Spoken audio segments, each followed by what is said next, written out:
So এই candle পরে আমি একটা ট্রেড প্লেস করব ডাউনে। অ্যান্ড ডাউন ট্রেড করার রিজনটা কি আমি আপনাদেরকে বলি। এখানে আমি $200 ট্রেড করব টোটাল। ওকে, আমি $200 ডাউন ট্রেডটা প্লেস করে দিলাম। অ্যান্ড মার্কেট এখান থেকে ডাউনে যাবে, তার কারণটা কি আমি আপনাদেরকে বলি। সো দেখুন, মার্কেটের এই যে এই লেভেলটা আমি এখানে ড্র করে রাখছি, এই যে লেভেল, এই লেভেলটা কিন্তু খুবই একটা স্ট্রং একটা লেভেল। আমি যদি আপনাদেরকে একটু ব্যাক টেস্ট করিয়ে দেখাই, যে দেখুন ফার্স্ট যখন এখান থেকে মার্কেট রিজেকশন নিয়েছিল তখন কিন্তু আপে চলে গেছিলো।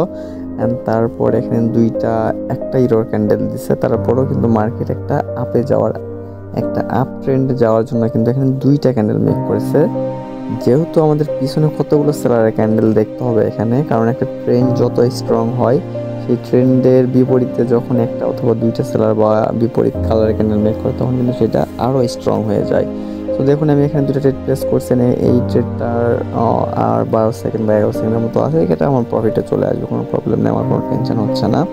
তার কারণ আমি জানি যে এখানে আমি যে প্রাইস অ্যাকশন দেখে ট্রেডটা প্লেস করছি সেটা 100% ওয়ার্ক করবেই। তো দেখুন, এই ট্রেডটা কিন্তু আমরা প্রফিটে চলে আসলাম। সো এখানে কিন্তু এই যে লেভেলটা আছে, লেভেলকে ব্রেক করার পর মার্কেট ডাউনে আসছে। ওয়েট একটু আমি আপনাদেরকে দেখিয়ে দিই, তাহলে আপনারা ভালো বুঝতে পারবেন। দেখুন, যেখান থেকে ডাউনে আসছে, তারপর আবার আপে গেছে, আবার ডাউনে আসছে। সো আবার আপে যেয়ে ব্রেক করছে, মার্কেট কিন্তু আবার ডাউনে চলে আসবে। তার কারণ এটা কিন্তু একটা খুবই স্ট্রং একটা এসএনআর লেভেল, ঠিক আছে? এটা মাথায় রাখতে হবে, কোনটা স্ট্রং কোনটা উইক, এগুলো মাথায় রেখে আপনাদেরকে ট্রেড প্লেস করতে হবে।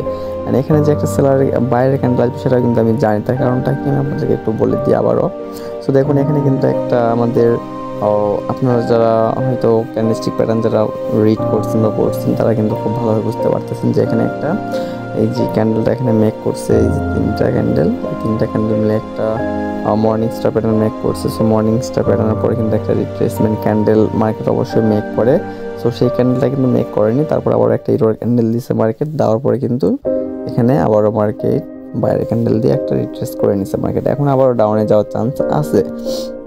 অ্যান্ড এখানে আমি ডাউনে যাব না, তার কারণটা কি দেখুন, মার্কেটের যে হায়ার হাই বা লোয়ার লো প্রাইসটা এখানে দেখুন, মার্কেটের এটা কিন্তু মার্কেটের ট্রেন্ডটাকে ফলো করতেছে। হ্যাঁ, সো মার্কেট কিন্তু অলওয়েজ তার যে লোয়ার লো প্রাইস সেটা কিন্তু ব্রেক করতেছে না। সো এটা আমাদেরকে মাথায় রাখতে হবে, market lower low price break করতেছে কি না, হায়ার হাই প্রাইস ব্রেক করতেছে কি না, সেগুলো মাথায় রেখে আপনাদেরকে ট্রেড করতে হবে। সো এখন যারা আমার চ্যানেলটিকে সাবস্ক্রাইব করেন না, অবশ্যই চ্যানেলটিকে সাবস্ক্রাইব করে রাখবেন। অ্যান্ড আমাকে অবশ্যই ফলো করে রাখবেন, কারণ এরকম আরও নতুন নতুন ভিডিও পেতে অ্যান্ড অনেক ট্রিক্স শিখতে আমাকে ফলো করে রাখতে হবে আপনাদের।